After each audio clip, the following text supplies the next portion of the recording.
من الشیطان الرجیم بسم اللہ الرحمن الرحیم وبہ نستعین وهو خیر المعین صلی اللہ علی سیدنا محمد وآلہ الطاہرین اللہم صل علی محمد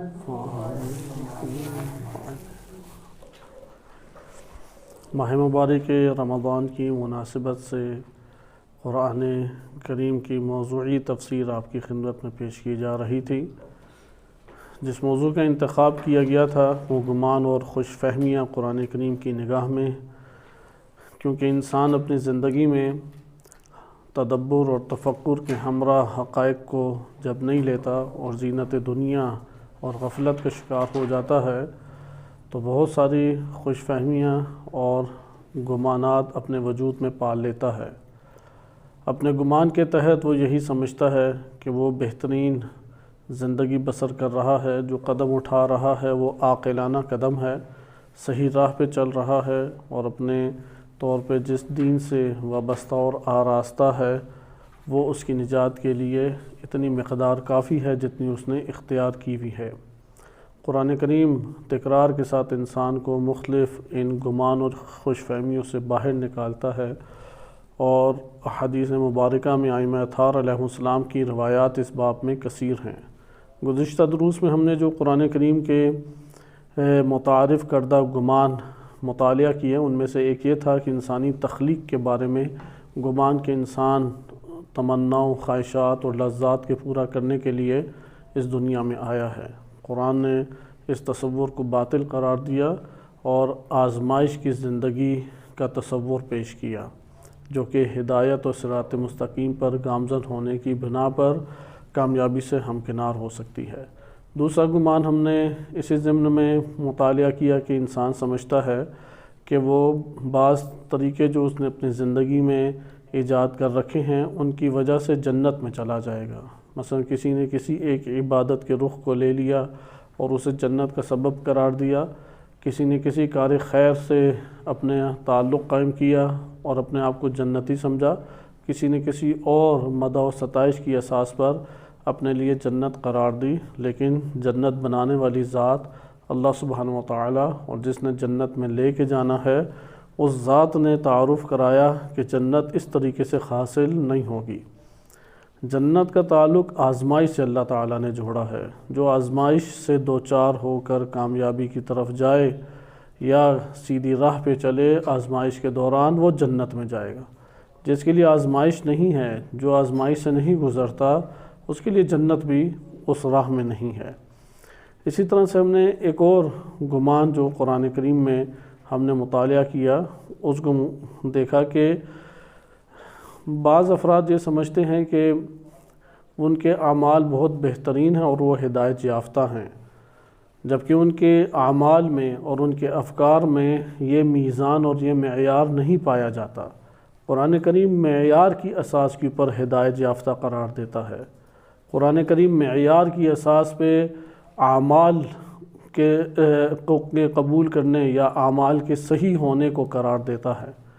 اگر معیار موجود نہیں ہے جو قرآن کریم یا ائمہ اہل بیت علیہ السلام نے احادیث صلی اللہ علیہ وسلم میں متعارف کرایا ہے، وہ معیار موجود نہیں ہے تو وہ جتنا بھی اپنے آپ کو سمجھے کہ میں عمل صالح انجام دے رہا ہوں، میں بہترین عمل انجام دے رہا ہوں، چاہے تمام ممبر اس عمل کا تعارف کرا رہے ہوں کہ یہ ٹھیک ہے لیکن وہ معیار سے حقیقتاً عاری ہے تو یہ شخص دھوکے میں مبتلا ہے۔ اس لیے قرآن نے واضح طور پہ کہا یہ بہت نقصان اٹھانے والا انسان ہے۔ اسی طریقے سے ہم نے ملاحظہ کیا قرآن کریم کے انہی آیات کے ضمن میں کہ بعض افراد ہیں کہ جو مہلت کو اور ڈھیل کو اپنے لیے خیر سمجھتے ہیں، مہلت کو اور ڈھیل کو اپنے لیے خیر قرار دیتے ہیں اور سمجھتے ہیں کہ یہ ہمارے لیے خیر ہے، جبکہ حقیقت میں وہ ان کے لیے خیر نہیں اللہ تعالیٰ نے قرار دیا۔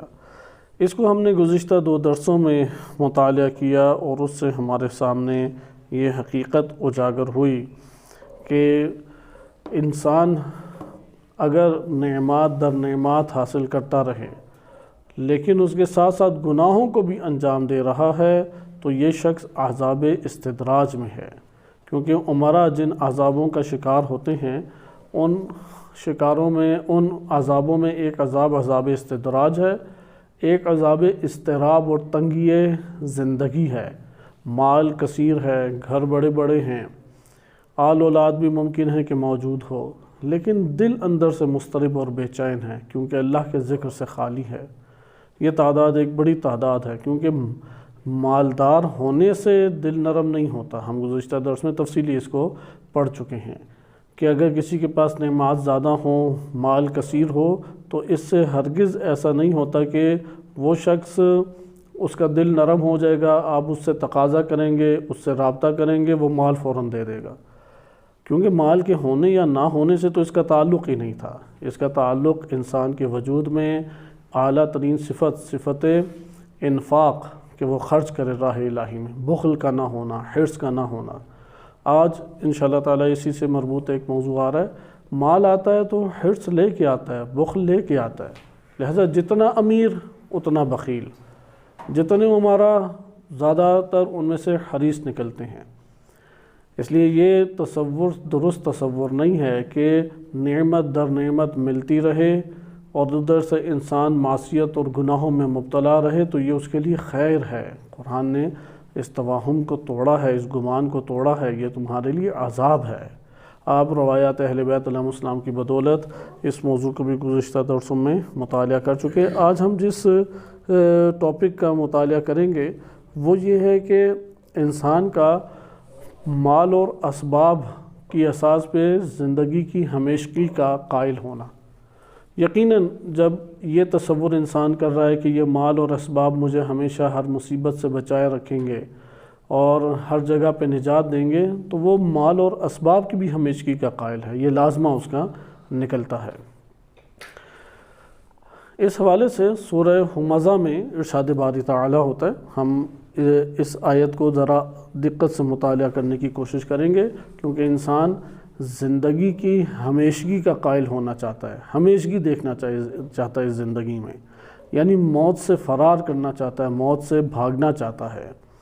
اس لیے سورہ ہمزہ میں وَيْلٌ لِكُلِّ ہُمَزَةٍ لُمَزَةٍ، ہمزہ اور لمزہ کا تعارف کرایا ہے، اس کے بعد ذکر کیا الذی جمع مالا وعددہ، اوصاف ذکر کر رہا ہے قرآن کریم کہ یہ ہمزہ لمزہ سے جو مربوط اور اس بدترین وصف سے آراستہ جو ہیں، ان کی عادات کیا ہیں کہ الذی جمع مالا وعددہ، کہ وہ مال کو جمع کرتے ہیں اور پھر کیا کرتے ہیں، یحسب ان ما، شمار کرتے ہیں، اور شمار کرنے کے بعد یحسب ان مالہ اخلدہ۔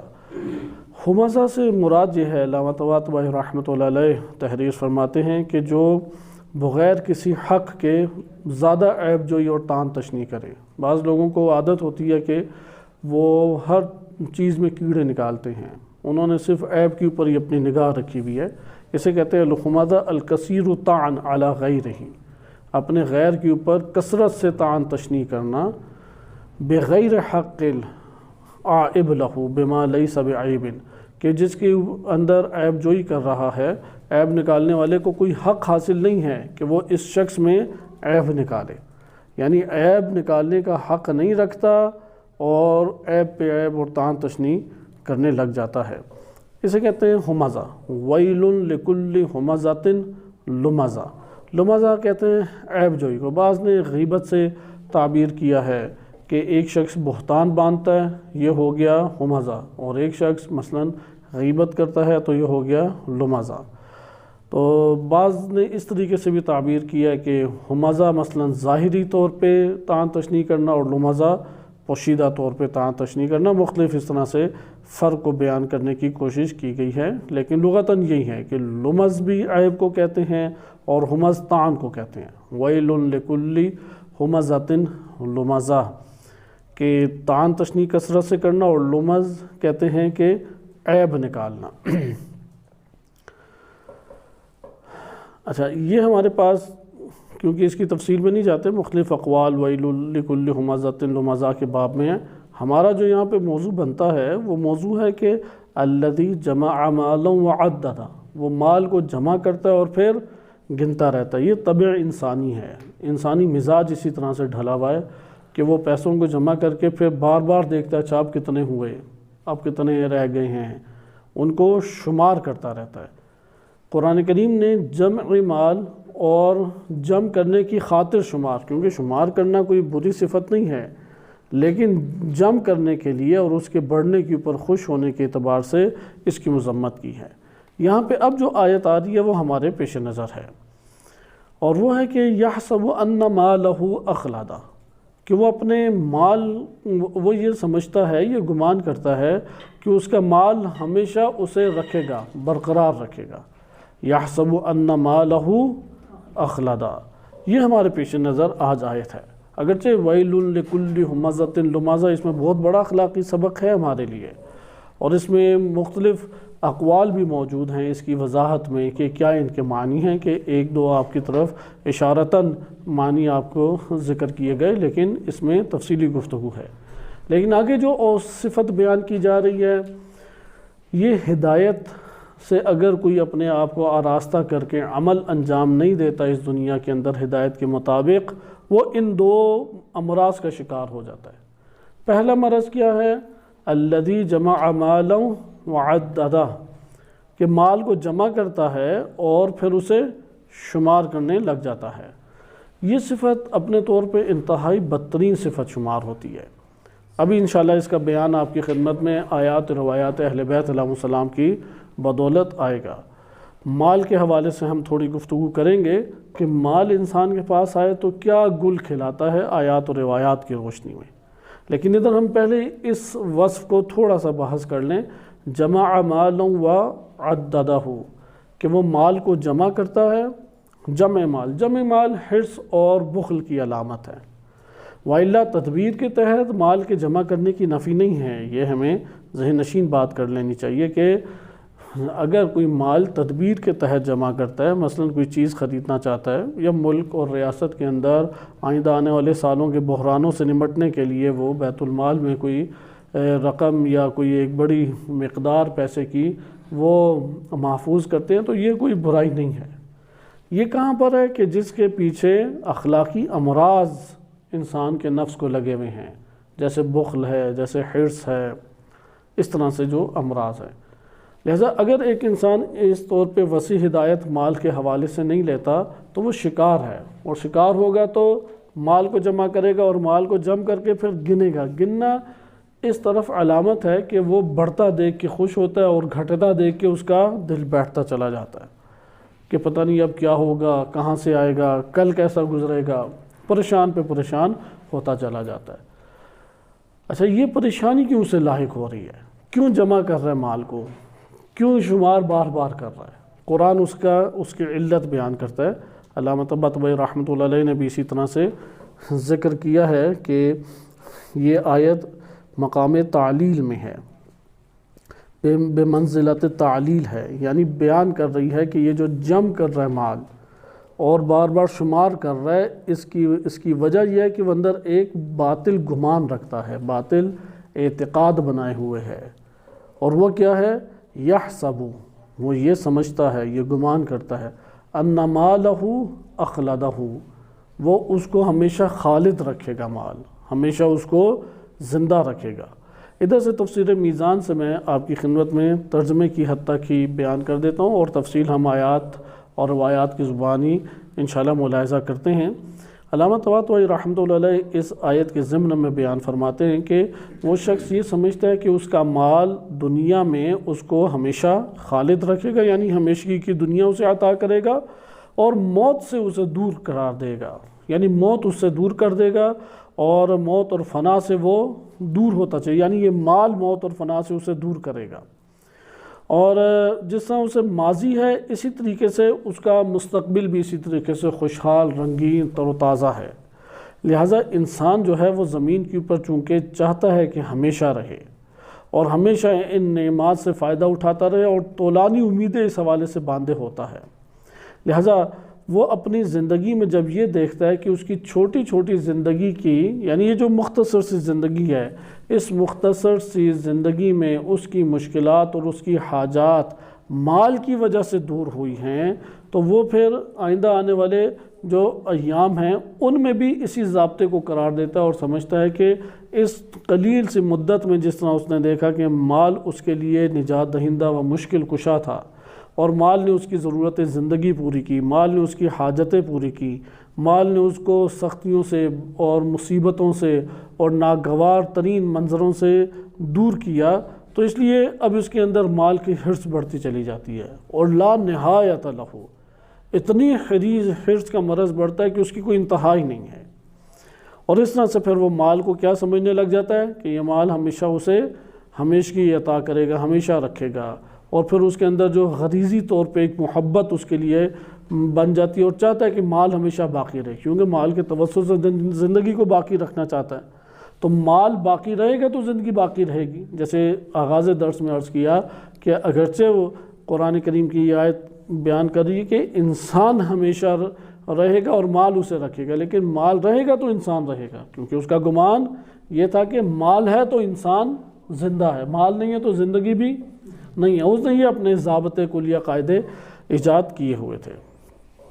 تو یہ ہمارے پاس ایک چھوٹا سا بیان تھا جو تفسیر میزان سے آپ نے ملاحظہ کیا۔ ہم مال کے اوپر پہلے آئیں اور دیکھیں مال کا جائزہ لیں، کیونکہ یہ اوصاف جو انسان کو لاحق ہوتے ہیں کہ وہ جمع کرتا رہتا ہے، شمار کرتا ہے اور سمجھتا ہے کہ میرے لیے اصل مشکل کشا اور نجات دہندہ اور تمام سختیوں سے، امراض سے، مصیبتوں سے یہ مال مجھے بھگائے گا اور بچائے گا، تو وہاں پہ پھر مال کے لیے اپنی زندگی کو حساس کر لیتا ہے، اس کی بقا کا طالب بن جاتا ہے، اسے سب سے قیمتی ترین چیز اپنی زندگی میں قرار دینا شروع کر دیتا ہے۔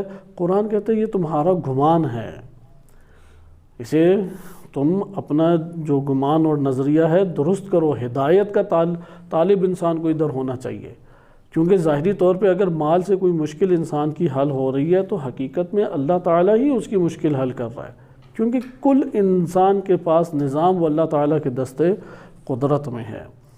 اس لیے قرآن کریم نے واضح طور پہ رزق کے بارے میں بھی یہ فرمایا کہ وَمَن يَتَّقِ اللَّهَ يَجْعَلْ لَهُ مَخْرَجًا، جو تقوی الہی اختیار کرتا ہے اللہ اس کے لیے راہ نکال دیتا ہے مشکلات سے نکلنے کی۔ وہ جن مشکلات میں پھنسا ہوا ہے ان مشکلات سے نکلنے کی راہ کو اللہ نکال دیتا ہے۔ یہ اعتقادات ہیں قرآن کے۔ اہل بیت علیہ السلام انہی عقائد کے مالک تھے، اگرچہ عقائد کے عنوان سے آج ہمارے معاشرے میں اہل منبر اسے بیان کم کرتے ہیں، یعنی قلیل اہل منبر ہیں، اکثر تو اس سے غافل ہیں۔ اور جو تزکیہ نفس یا اعتقاد یہ قرآنی اعتقادات اپنے نفس کے ساتھ وابستہ نہ کرے تو جتنا بھی اہل علم کیوں نہ ہو جائے، ڈگریاں اجتہاد، حجت الاسلام والمسلمین، doctor, M Phil, P H D, جتنی ڈگریاں بھی سنبھال لیں، وہ اپنے وجود میں اسی نظریے کا مالک ہوتا ہے جو معاشرہ دے رہا ہے، اور معاشرہ یہی نظریہ دیتا ہے یحسب ان مالہ اخلدا، کہ وہ یہی گمان کرتا رہتا ہے مال ہے کہ جو اسے ہمیشہ رکھے گا، مال ہے جو اس کو تمام کی تمام مشکلات سے نجات دے گا، ہمیشگی اس کے پاس مال سے آئے گی، یہی گمان کرتا رہتا ہے۔ اس لیے یہ بنیادی اعتقادات میں سے ہے۔ اس لیے قرآن کا یہ عقیدے کے طور پہ ہمیں یہ آیت کو لینا چاہیے اور بار بار خصوصاً مشکلات میں اس آیت کو ضرور دہرائیں۔ وَمَن يَتَّقِ اللَّهَ يَجْعَلْ لَهُ مَخْرَجًا، سورۃ الطلاق کی آیات ہیں یہ، کہ جو تقوی الہی اختیار کرے اللہ کی ذات اس کے لیے راہ نکالتی ہے، کیونکہ بند گلی نہیں ہے۔ جیسے گزشتہ درس میں ہم نے اس کے پر بحث کی، انسان کے لیے بمبست نہیں ہے، مومن کے لیے نہیں ہے، کیونکہ اللہ نے مومن کی تدبیر جدا کی ہے کافر اور منافق کی نسبت۔ کافر اور منافق کی اندرونی زندگی تنگ ہے، وہ گھٹی ہوئی زندگی بسر کر رہا ہے، اور اگر کوئی بہت خوشحال ہمیں اس دنیا میں عمراء میں سے نظر آتے ہیں، کافر ہے یا منافق ہے یا فاسق ہے، جیسے اس وقت یورپین سوسائٹی ہمارے پاس ہے، اور کسی غم میں ہمیں دکھائی نہیں دیتے، یہ عذاب استدراج میں ہے۔ گناہوں کے ساتھ نعمت در نعمت کا ملنا، اہل بیت علیہ السلام کی آپ نے احادیث میں بھی قرآن کے بعد مطالعہ کیا کہ یہ عذاب میں زندگی بسر کر رہا ہے۔ اس لیے ائمہ اہل بیت علیہ السلام کے صاحب ڈرتے تھے، گھبراتے تھے جب پے در پے دن جو ہیں وہ خوشحالی کے ان کے سامنے گزر جاتے۔ لہذا ادھر بھی یہی ہے وَمَن يَتَّقِ اللَّهَ يَجْعَلْ لَهُ مَخْرَجًا، تم تقوی الہی اختیار کرو، اللہ تمہارے لیے راہ نکالے گا۔ اور اس کو ہر انسان اپنی زندگی میں اعتقاد حاصل کرنے کے بعد خود آنکھوں سے اس کا مشاہدہ بھی کرتا ہے۔ اس لیے بعض اوقات نظریات اسی طرح سے ہمارے سامنے آتے ہیں، لیکن اندر اس نے قلبی طور پہ اسے اختیار نہیں کیا ہوتا، یا آزمائشیں سخت آ جاتی ہیں۔ جیسے اصحاب موسیٰ علیہ السلام پہ آزمائش آئی تو کیا کہا؟ قال اصحاب موسیٰ انا لمدرکون، ہم پکڑے گئے۔ کہ جب دریائے نیل کے پاس پہنچ کے پھنس گئے اور دوسری طرف سے لشکر فرعونی بڑھتا ہوا چلا آ رہا تھا، تو انہوں نے اصحاب موسیٰ نے کہا اب تو پھنس گئے ہم، اب بتاؤ موسیٰ ہم نے کیا کرنا ہے؟ انا لمدرکون۔ تو موسیٰ علیہ السلام نے فوراً، یہ الہی رہنما، یہ الہی شخصیات کا وظیفہ ہے کہ وہ قوم کو یہی درس دیں، اپنے آپ کو بھی یہ درس دیں، قوم کو بھی یہی درس دیں، اور اسی کی اوپر تربیت کریں۔ اس لیے موسیٰ علیہ السلام نے کہا کلا، ہرگز ایسا نہیں ہو سکتا، کلا، صحیح ہے، انا معی ربی سیہدینی، میرے ساتھ میرا رب ہے، مجھے ہدایت دے گا، ان معی ربی سیہدینی۔ اسی طرح ہے وَمَن يَتَّقِ اللَّهَ يَجْعَلْ لَهُ مَخْرَجًا، تقوی الہی اختیار کرو، سارے تمہارے مسائل حل ہوں گے۔ وَيَرْزُقْهُ مِنْ حَيْثُ لَا يَحْتَسِبُ، وہاں سے تمہیں رزق مہیا ہوگا کہ جہاں سے تمہیں گمان بھی نہیں ہے۔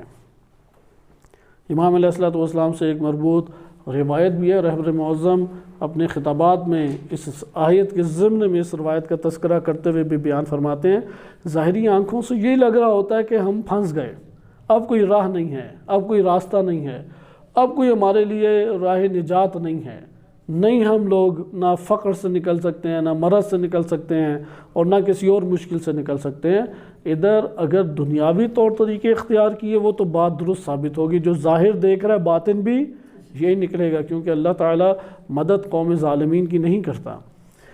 لیکن اگر وہ تقوی الہی اختیار کرے گا، اگر معیت کا درس پڑھ لے گا جو قرآن نے کہا ہے کہ کلا، موسیٰ علیہ السلام نے کہا ہرگز نہیں، یہ کیا تم نظریہ بیان کر رہے ہو، کیا عقیدہ ہے تمہارا؟ ان معی ربی، میرا رب میرے ہمراہ ہے، میرے ساتھ ہے، سیہدینی، وہ مجھے رہنمائی کرے گا، ہدایت مجھے دے گا۔ اس لیے ادھر بھی اسی طریقے سے من حیث لا یحتسب، تو روایت کے ضمن میں، روایت کے الفاظ میں معنی کے اعتبار سے اس طریقے سے ہیں کہ جب ہر طرف سے دروازے بند ہو جائیں تو اللہ تعالیٰ ایسے دروازے کھول دیتے ہیں جس کا اسے گمان بھی نہیں ہوتا کہ ادھر سے دروازہ کھل سکتا تھا۔ اس کی ایک اچھی سی مثال قرآن کریم کے حوالے سے، کیونکہ قرآن میں متعدد اس کی مثالیں ہیں، ہر انسان کی زندگی میں متعدد مرتبہ یہ مواقع آئے ہوتے ہیں، لیکن ہم چونکہ عبرت لینے کے حوادث سے نہیں زیادہ اس حوالے سے متوجہ ہوتے تو اس کا شکار ہو جاتے ہیں۔ اگر عبرت سے ہم غور و فکر کر کے نتائج لینا شروع کریں، ہم اپنی زندگی میں کئی مثالیں لا سکتے ہیں۔ بہرحال جب فرعون نے، نجومیوں نے جب خبر دی، کاہنوں نے جب خبر دی کہ ایک بچہ پیدا ہوگا جو آپ کا تخت الٹا کے رکھ دے گا، تو فرعون نے منادی کرا دی کہ بنی اسرائیل کے گھر میں، مصر پورے میں نہیں، صرف بنی اسرائیل کے اوپر یہ حکم چلا تھا کہ بنی اسرائیل میں کوئی بچہ پیدا نہیں ہوگا، اس لیے وہ تفتیش کرتے تھے، جو حاملہ خاتون ہوتی تھی اس کا پیٹ چاک کر کے ماں بیٹا دونوں کو مار دیتے تھے۔ تو یہاں پہ یہ بھی دلچسپ چیز ہے کہ بعض اوقات خبریں صحیح دیتے ہیں لیکن پھر بھی کاہن ہی ہیں۔ پاکستان میں، ہمارے ممالک میں پیروں فقیروں نام رکھ دیا، کاہنوں کا نام پیر فقیر رکھ دیا، کاہن ہے اصل میں، جو اپنا عجیب و غریب حلیہ بنا کے بیٹھے ہوئے اور لوگوں کو بے وقوف بنا رہے ہیں۔ صحیح خبریں بھی کاہن دے تب بھی کاہن اور جادوگر ہیں، مذمت ہے اس کی۔ کس نے کہا کہ کاہن صحیح خبر نہیں دے سکتا؟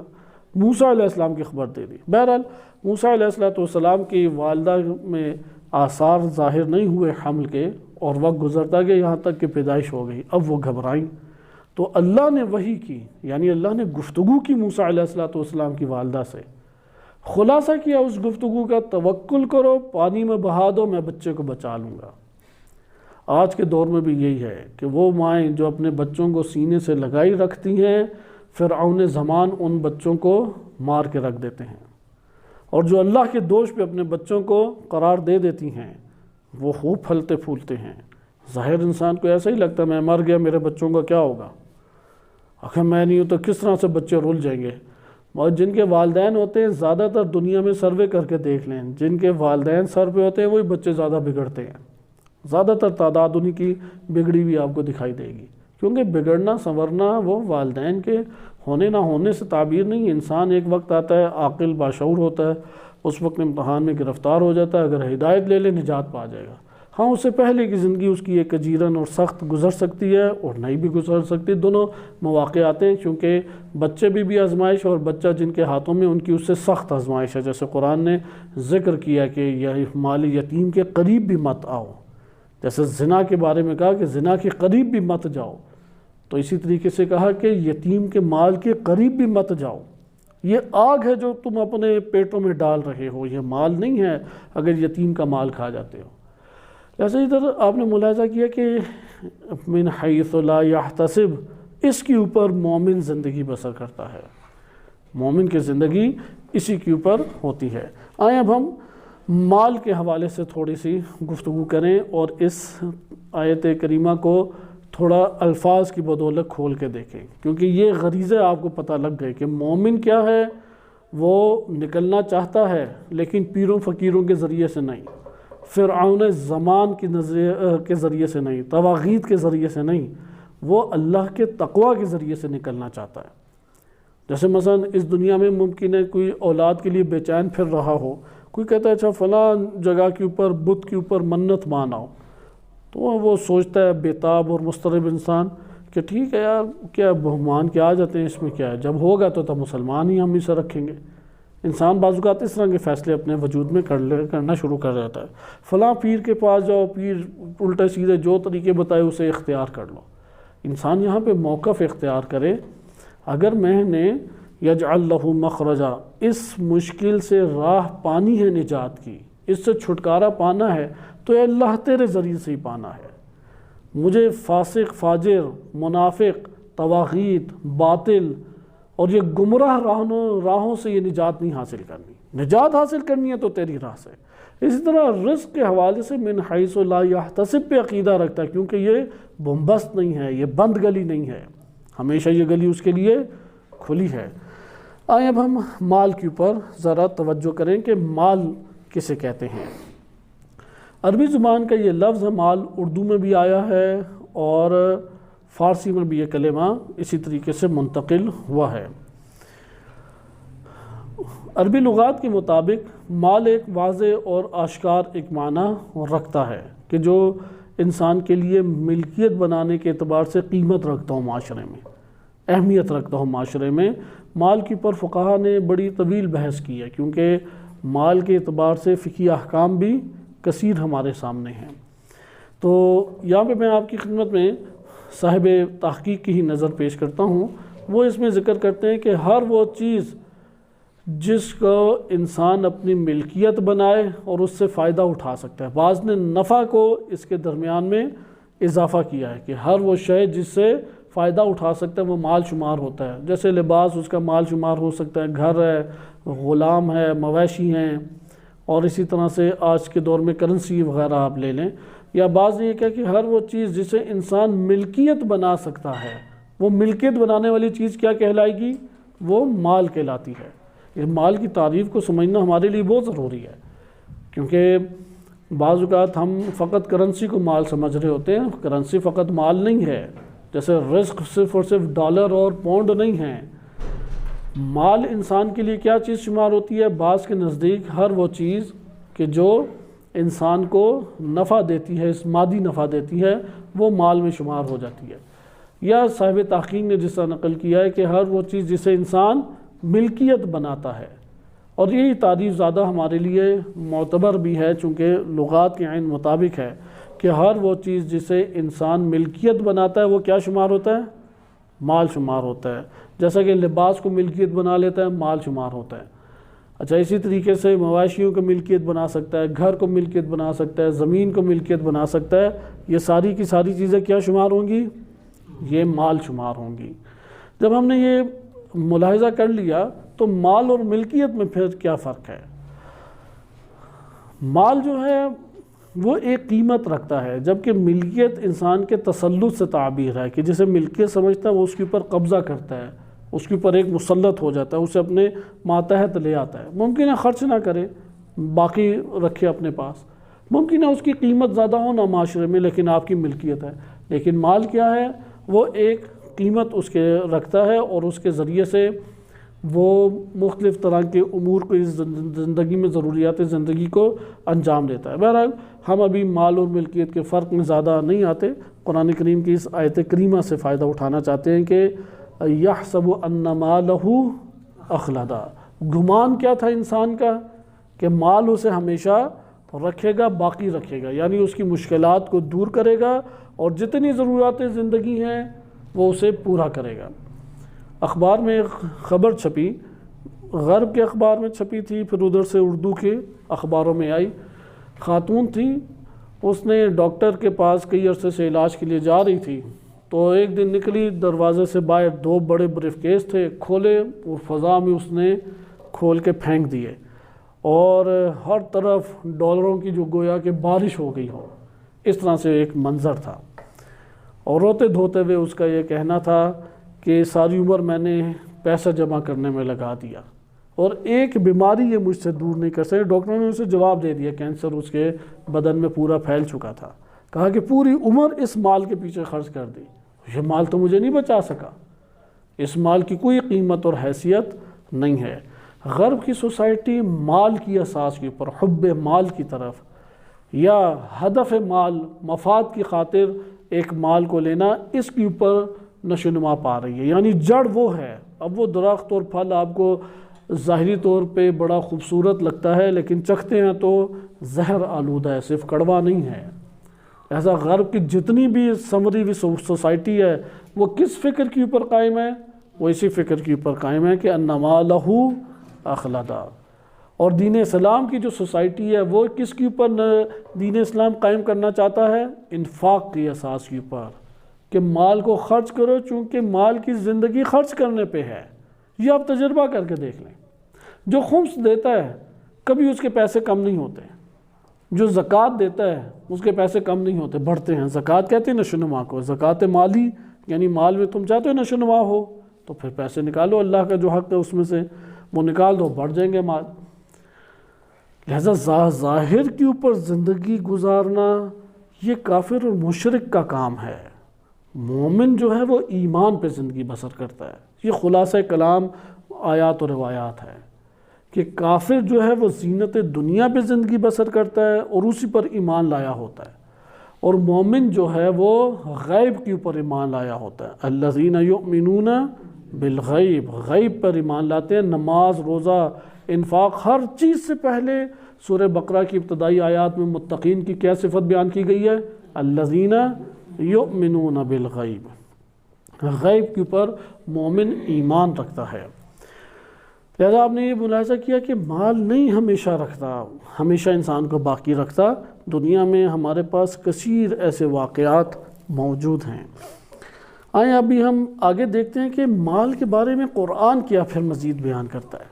چلو یہ بات تو ہمیں سمجھ آ گئی کہ یہ گمان باطل ہے، قرآن کی ہدایت ہم نے لے لی۔ یحسب ان مالہ اخلدا، مال جو ہے وہ ہمیشہ اسے باقی رکھے گا، یہ گمان باطل ہے، اسے قرآن گمان کہہ رہا ہے، حسب کہہ رہا ہے، حسبان ہے تمہارا، اندازہ گیری ہے تمہاری، کوئی اس کی حقیقت نہیں ہے کہ یہ تمہیں باقی رکھے گا۔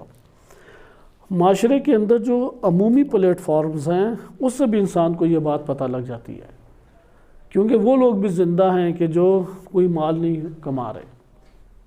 مدارس کی چلو صورتحال الگ قرار دیں، کہتے ہیں کہ یہ سوال عوام الناس کے ذہنوں میں بڑا پیدا ہوتا ہے کہ جب مدرسے گیا تھا تو بہت دبلا پتلا تھا، اور جب باہر آیا ہے تو وہ بلڈوزر کی طرح ماشاءاللہ کئی گنا زیادہ ہو چکا ہے، تو وہ سمجھتے ہیں یہ چونکہ مفت کا کھاتا ہے تو اس لیے ہے، جبکہ ہم جانتے ہیں کہ یہ حقیقت نہیں ہے، کیونکہ پاکستان میں اکثر بیشتر گھرانے ایسے ہی کمانے والا ایک ہے، بقیہ سارے مفت کے ہی کھا رہے ہیں، لیکن وہ کوئی ایسے بلڈوزر نہیں بنتے۔ تو حقیقت کیا ہے وہ ابھی آپ کی خدمت میں قرآن کریم کی آیت پڑھی کہ طلاب جو ہیں وہ من حیث لا یحتسب پہ زندگی بسر کرتے ہیں۔ آپ کہیں قرۂ ارض پہ دیکھ لیں، جو من حیث لا یحتسب پہ زندگی بسر کر رہا ہے اس کا حجم بڑا ہے۔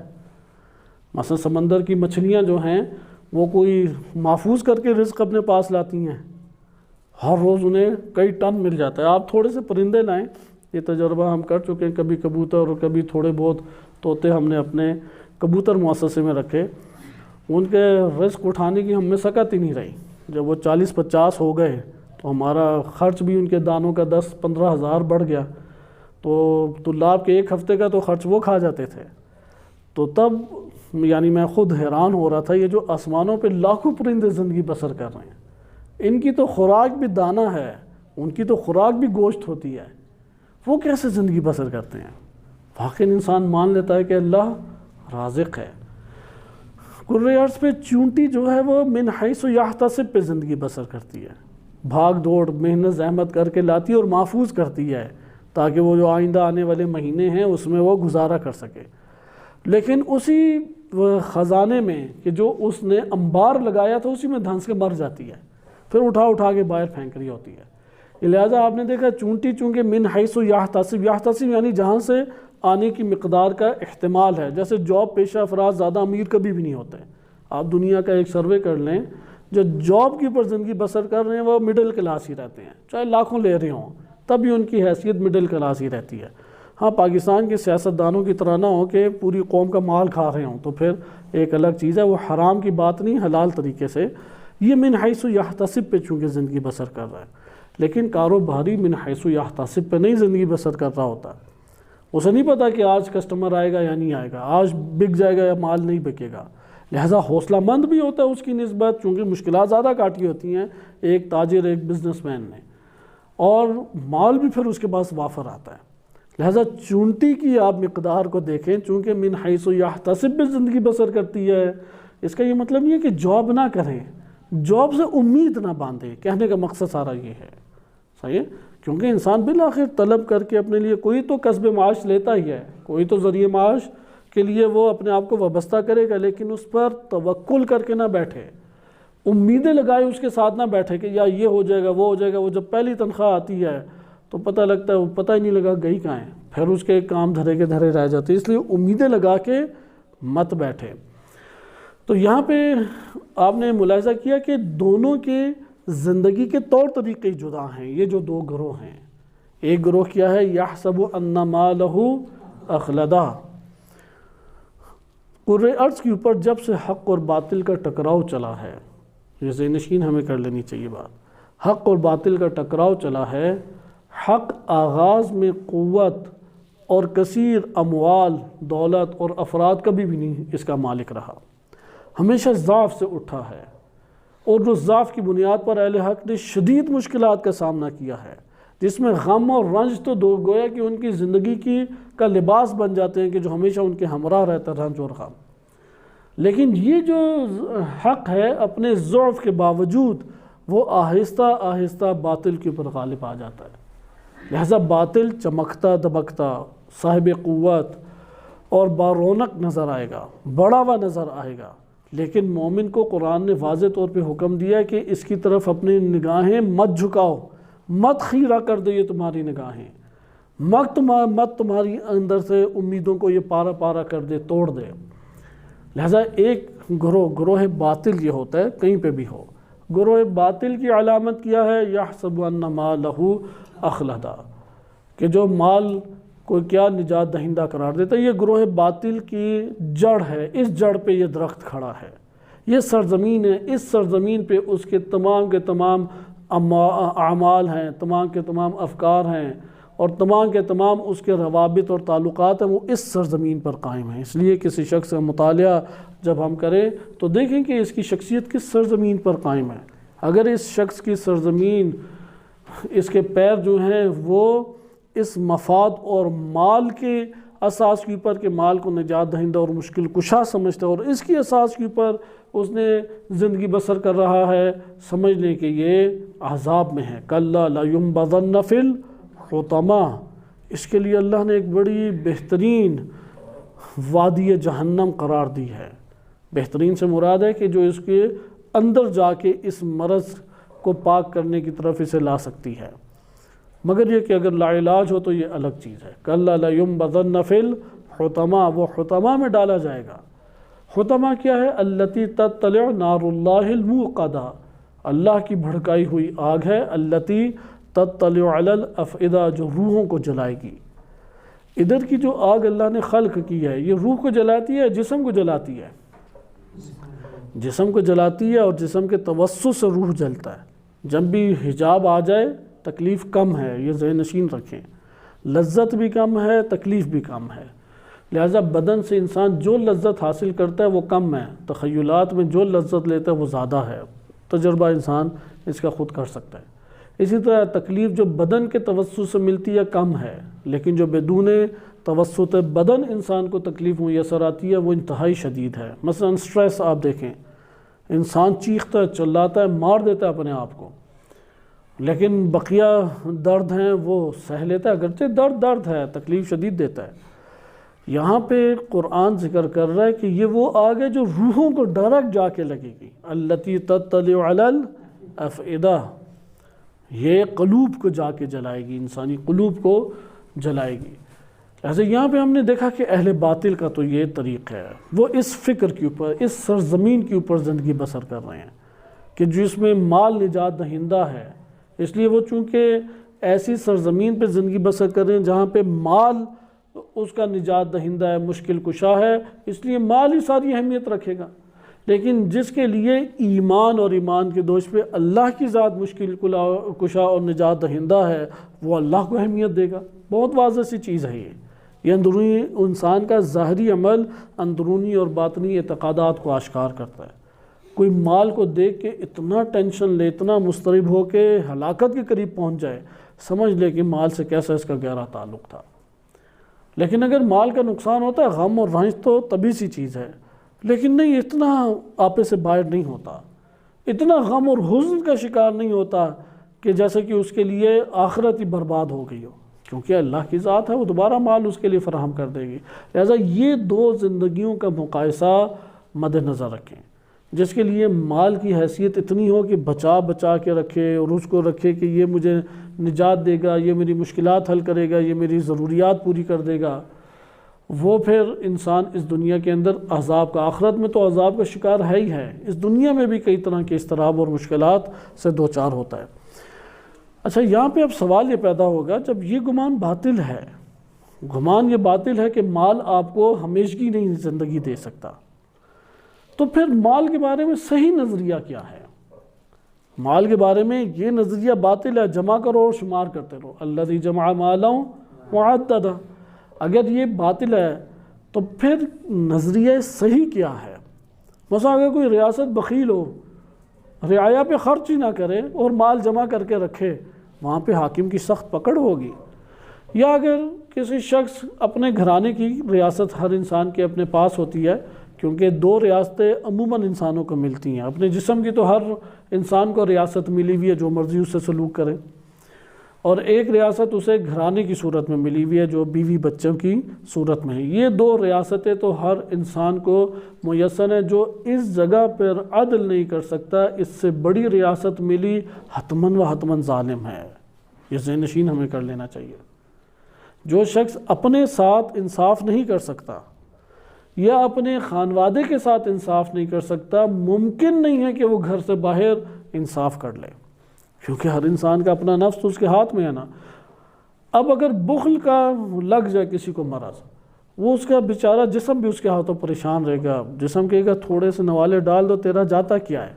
وہ کہتا نہیں میرا مال سارا کا سارا جاتا ہے، تو جسم بھی چیخے گا، چلائے گا، درد بھی دے گا، اسے بھوک کی تکلیف ہوتی ہے، پیاس کی ایک تلخی اور زحمت مشقت اٹھانے پڑتی ہے، لیکن نہیں وہ جسم کو دے رہا، وہاں پہ اپنا ہی نقصان کر رہا ہے۔ امام علی علیہ السلام نہج البلاغہ میں فرماتے ہیں سب سے زیادہ خسارے کا سودا کرنے والا بخیل ہے، کیونکہ جنت میں اس سے حساب جو لیا جائے گا وہ کون سا ہے؟ مالداروں کا، کیونکہ مال تھا، لیکن دنیا میں رہا کس کی طرح؟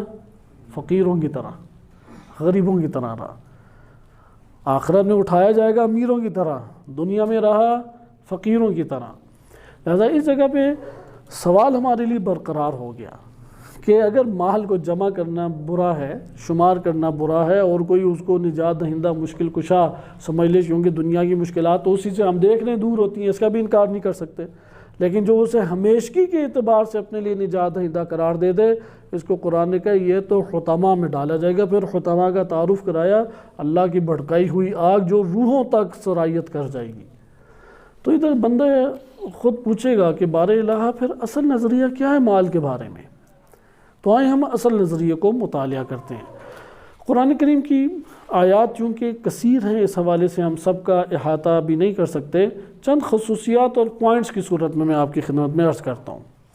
اول تو یہ ہے کہ مال انسان کا اگر ملکیت اور ملکیت کی اساس کے اوپر ہم نے اختیار کرنا ہے، اس سے چیزیں لینی ہے، استعمال کرنا ہے، پھر تو مال دنیا اور آخرت دونوں میں ہے، البتہ دونوں کی نوعیت مختلف ہے۔ اس دنیا کے مال کی خصوصیت ہے وہ زینت ہے، اول قرآن کی واضح ترین آیت المال والبنون زینت الحیات الدنیا، حیات دنیا کی زینت کیا ہے؟ مال اور اولاد۔ اگر ایک شخص کو مال اور اولاد نہیں ہے، اس کی زندگی کی زینت گئی، یہ ذہن نشین کر لیں۔ ہزاروں لاکھوں ڈالر اس کے پاس ہوں، بڑی اس کی بہترین جاب ہو، ایک اشارے پہ دنیا اس کے حرکت کرتی ہو، کوئی اس کی زندگی میں لطف نہیں ہے۔ خود اس شخص سے پوچھیں، کوئی لطف نہیں ہے اس کی زندگی میں، کوئی خوبصورتی نہیں ہے، کوئی ذائقہ نہیں ہے۔ انسان کی زندگی کا کل اگر زینت دنیا ممنوع نہیں ہے، حدود میں ہمارے لیے جائز ہے، حدود میں رکھیں۔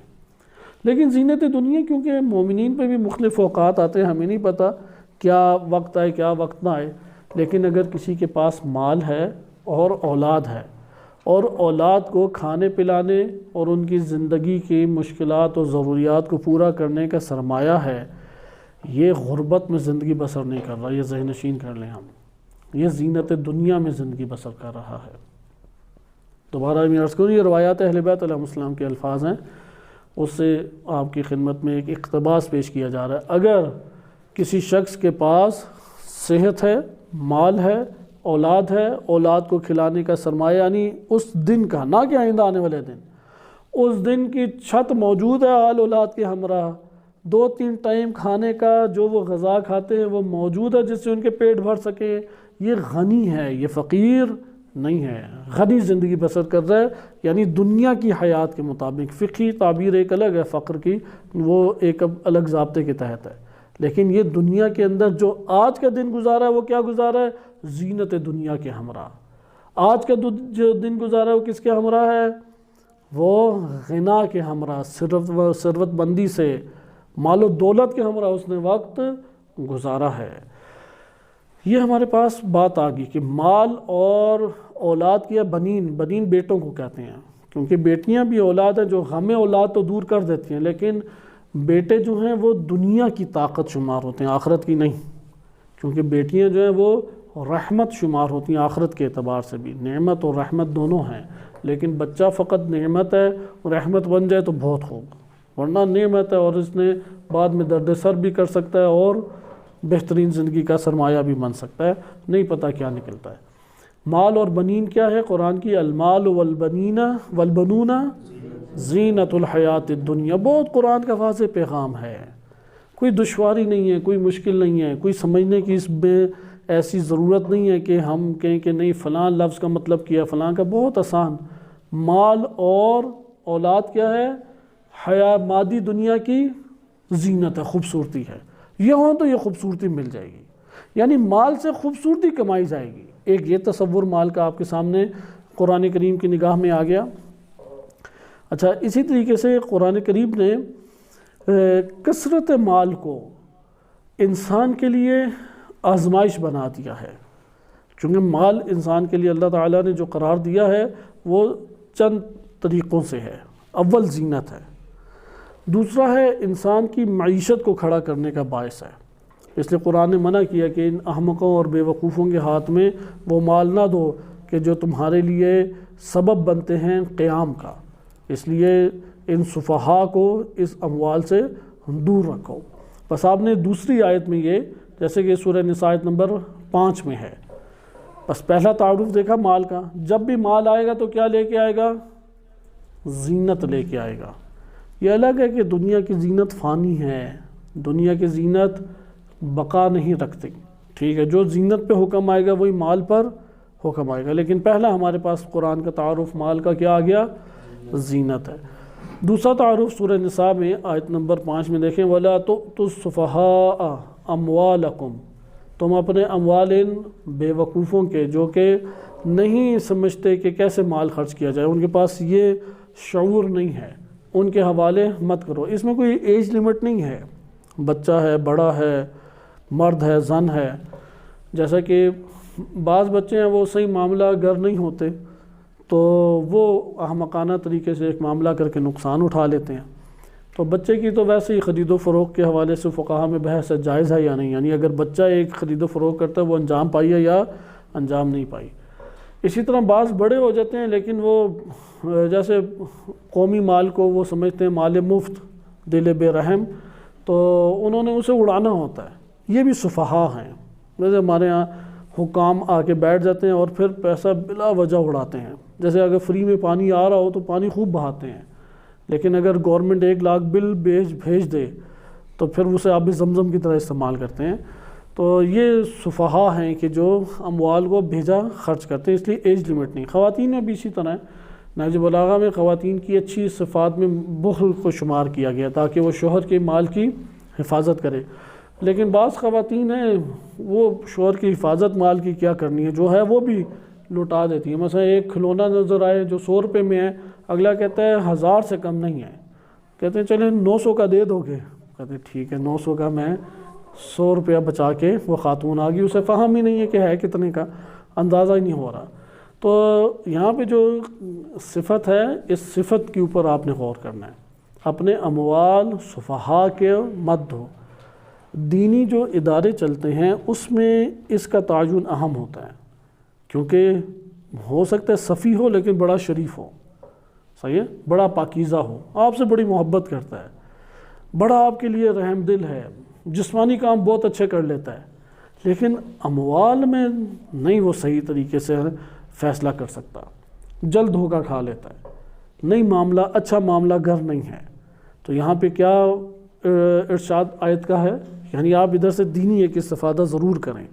وَلَا تُؤْتُوا السُّفَهَاءَ أَمْوَالَكُمْ، اپنے اموال کو سفی کے حوالے نہ کرو، یعنی جو شعوری طور پہ نہیں اس صلاحیت کا مالک کے اموال کو صحیح استعمال کر سکے، اس کے ہاتھوں میں اپنا مال مت جانے دو۔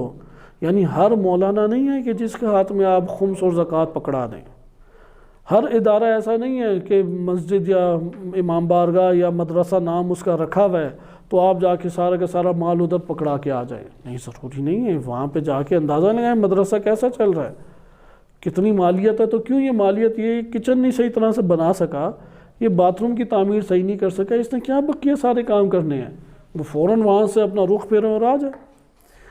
لہٰذا دیکھیں تو صحیح اس کے پاس اتنی مینجمنٹ ہے یا نہیں کہ یہ مال کو خرچ کر سکتا ہے یا نہیں خرچ کر سکتا۔ پھر اموال کا تعارف قرآن نے کرایا، یہ تعارف اہم ہے، بس یہ 2 صفات ہوگی، یہ جس شخص کے پاس بھی مال آئے گا ان 2 کو مد نظر رکھے۔ زینت تو آباد ہوگی، قرآن یہ نہیں کہتا کہ دنیا کی زینت کو تم اختیار ہی نہ کرو، نہیں، دین کے لیے اختیار کرو، آخرت کے حصول کے لیے اختیار کرو، لیکن ہدف نہ بناؤ۔ ہمیشگی کا اس سے جو تعلق ہے، اس لیے اخلدہ جو اس نے گمان کیا کہ ہمیشہ مال مجھے رکھے گا، اس پہ قرآن معترض ہے۔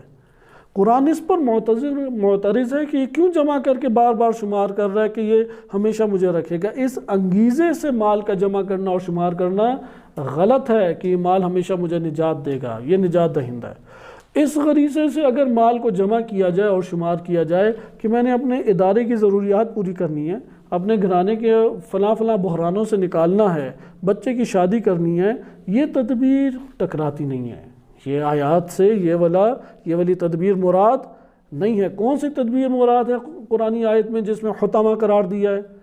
مال کو اس لیے جمع کرے اور اس لیے مال کو بار بار شمار کرے تاکہ وہ مال کو اس لیے باقی رکھ سکے کہ مال ہمیشہ اسے ہر مصیبت سے اور ہر ضرورت زندگی پوری کر کے اسے دے گا، مصیبت سے بچائے گا، ضرورت زندگی پوری کرے گا۔ اس تفکر کا قرآن منکر ہے۔ ادھر اب آپ دیکھیں اموال کا تعارف کیا قرآن کرا رہا ہے کہ الاموالکم التی جعل اللہ لکم قیاما، کہ معاشرے کے اندر کھڑے ہونے کا جو تمہارے لیے اللہ تعالیٰ نے جسے سبب بنایا وہ مال ہے۔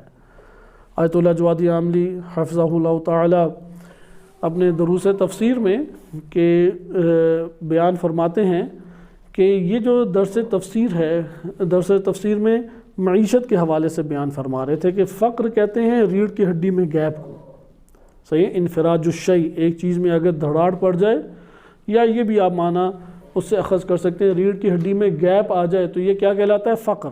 فقراتن یا فقرات، ریڑھ کی ہڈی میں کو کیا کہتے ہیں عربی میں؟ فقرات، کیونکہ ہر مہرے میں تھوڑا سا گیپ ہوتا ہے، اگر وہ گیپ اپنے حد سے بڑھ جائے تو وہ پھر زمین بوس ہو جاتا ہے، زندہ رہتا ہے لیکن زمین بوس ہوتا ہے۔ اس معنوں کو ذکر کرنے کے بعد یہ آیت کریمہ وہ بیان فرماتے ہیں اور کہتے ہیں کہ معاشرے بھی اسی طرح سے ہیں، اگر معاشروں کے اندر معیشت بحال نہ ہو، ٹھیک ہے مومن ہے یہ ریاست، اہل ایمان ہیں، ٹھیک ہے زندہ ہیں، اپنے طور پہ لڑائی اپنے طور پہ مختلف محاذوں پہ جاری ہیں ان کی، مثلا تعلیم کے میدان میں آگے نکلنا چاہ رہے ہیں، وہ مثال کے طور پہ سوسائٹی بنانا چاہ رہے ہیں، لیکن اگر فقر ہے تو اپنے پاؤں پہ نہیں کھڑے، وہ دیگر ریاستوں کے محتاج ہو جائیں گے، بہت ساری زندگی میں بحرانوں کے شدید شکار ہو جائیں گے۔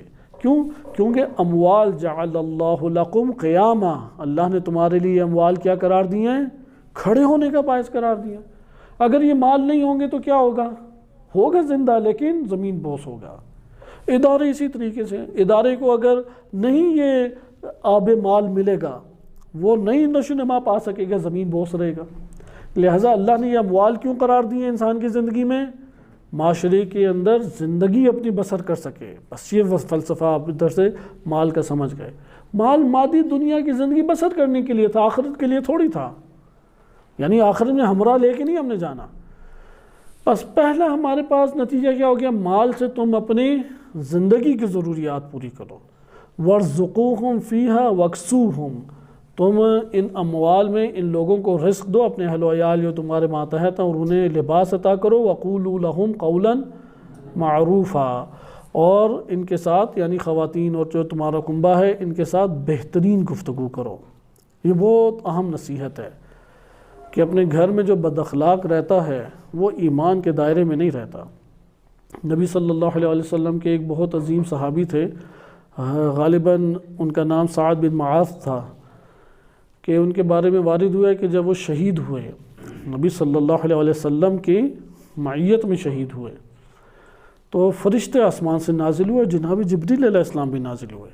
نبی اکرم صلی اللہ علیہ وسلم نے جب یہ سنا تو خود ان کے جنازے میں تشریف لے گئے، انہیں خود غسل دیا، خود کفن پہنایا، خود قبر میں اتارا۔ تو ان کی ماں ادھر موجود تھی، کہا کہ ہنیئا لک یا سعد، خوش بختی ہو تیرے لیے، کتنا خوش قسمت ہے تو، رسول صلی اللہ علیہ وسلم غسل بھی دیں، کفن بھی پہنائیں، قبر میں بھی اتاریں، تشییع جنازہ پیدل تیرے لے کے چلے ہیں جنازے کو، کیونکہ آگے سے نبی صلی اللہ علیہ وسلم نے اٹھایا ہوا تھا اور بائیں جانب سے خالی تھی جگہ، کیونکہ ادھر سے جبریل علیہ السلام نے اٹھایا ہوا تھا، اور پیچھے پتہ نہیں کتنے 12,000 یا 70,000 فرشتے چل رہے تھے۔ اب یہ خوش قسمتی دیکھیں، جنازہ پڑھانے والی ہستی کون ہے؟ نبی صلی اللہ علیہ وسلم۔ یقیناً اس میں یہ آئی ہوں گی دعائیں، اللہم اغفر المؤمنین والمؤمنات، یا اس میت کو بار الہ بخش دے، یہ الفاظ آئے ہوں گے، اس میں نبی صلی اللہ علیہ وسلم نے دعا بھی کی۔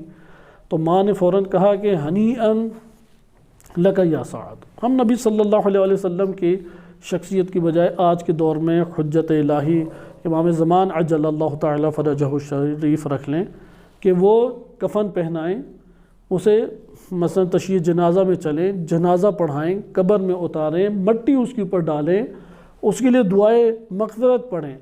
کوئی شائبہ ہے کہ اسے عذاب ہوگا؟ کوئی گمان ہے کہ اسے عذاب ہوگا؟ تو وہاں پہ بھی ماں نے کہا کہ ہنیئا لک یا سعد، خوش بختی ہے، مبارک ہو تیرے لیے۔ تو نبی صلی اللہ علیہ وسلم نے اسی وقت قبر کے اوپر مٹی ڈال کے آخری وہ جو بند کر دیتے ہیں تو ہاتھ رکھ کے جو انا انزلنا پڑھنے کا حکم ہے یا دعائے مغفرت کی بات ہے، آخری مرحلے کے قبر ڈال رہے کے اوپر مٹی ڈال رہے تھے، اسی وقت پلٹے اور ماں کو مخاطب کر کے کہا تجھے کیسے پتہ ہے کہ اس کے اوپر عذاب نہیں ہے؟ کہا کہ اس کے اوپر فشار قبر ہوگا۔ تو حیران ہوئی وہ کہ آپ نے اس کی نماز جنازہ پڑھائی، اس پہ عذاب قبر کیوں ہوگا؟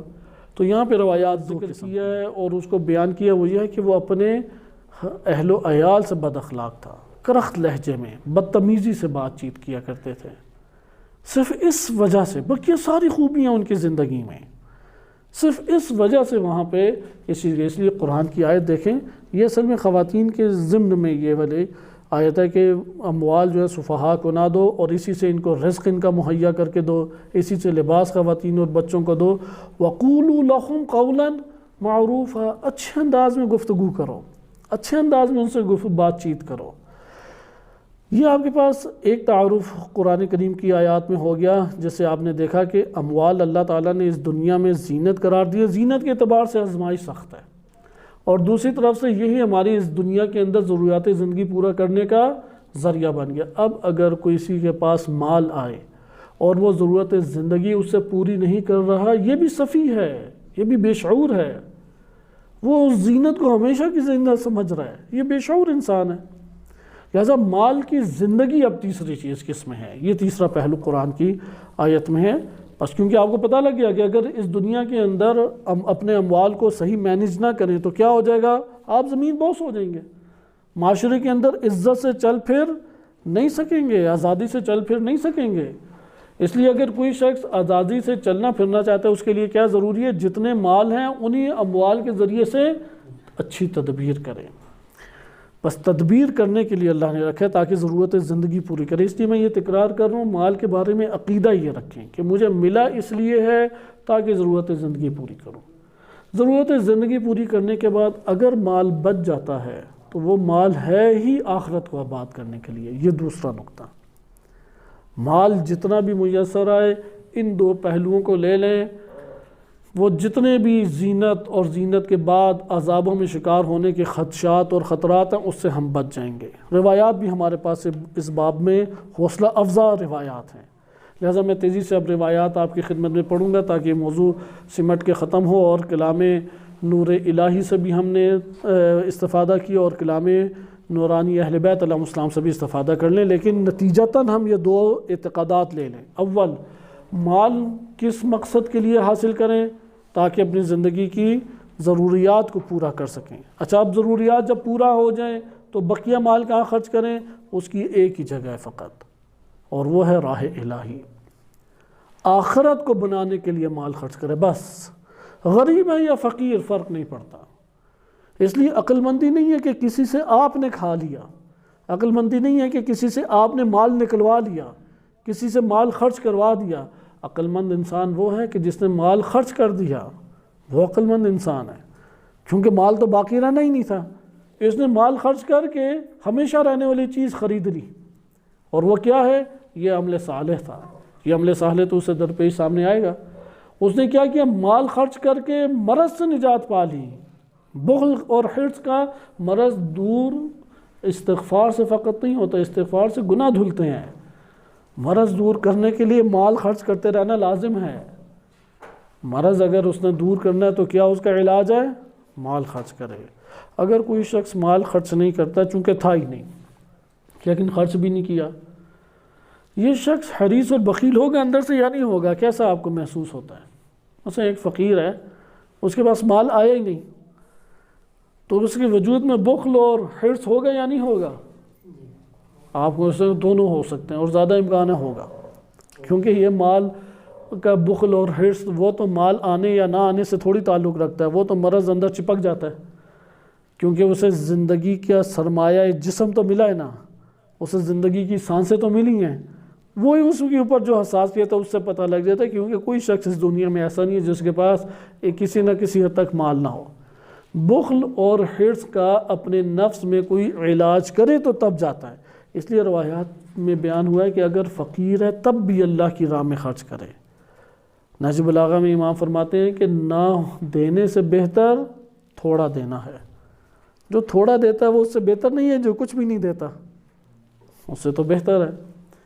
یا بعض علماء اخلاق روایات پیش کر رہے تھے کہ تین چیزیں پہچانی جاتی ہیں۔ ہدیہ جو دیتا ہے اس سے ہدیہ دینے والا پہچانا جاتا ہے۔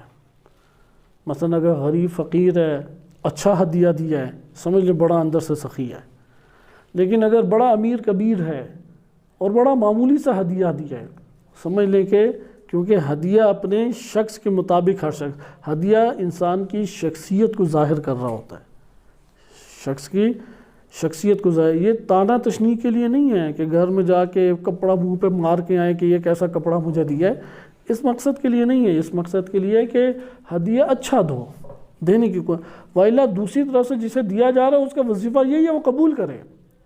جیسا کہ نبی صلی اللہ علیہ وسلم کے پاس ایک شخص آیا، اس نے بڑی محبت سے انگور سامنے رکھ دیے، حضرت صلی اللہ علیہ وسلم نے اس کا محبت کا انداز اور اس ہدیے کو، بعض ہدیے کو بڑے محبت کے ساتھ جوشیلے انداز میں دے رہے ہوتے ہیں کہ جیسے بہت ہی قیمتی بہترین اور اچھی چیز ہے۔ حضرت صلی اللہ علیہ وسلم نے اس کے جذبات کی قدر کی، انگور کا ایک دانہ لیا، پھر گفتگو کی، کرتے رہے، کھاتے رہے اور تمام انگور کا وہ گچھا کھا گئے۔ تو اصحاب بڑے حیران کہ یہ تو بالکل جداگانہ آج عمل ہو گیا کہ کبھی بھی نبی صلی اللہ علیہ وسلم کے پاس جو ہدیہ آتا ہے وہ اپنے آس پاس کے افراد کو پیش نہ کریں، ایسا نہیں ہوتا۔ تو جب وہ چلا گیا تو پوچھا کہ کیوں آپ نے ہمیں نہیں دیا؟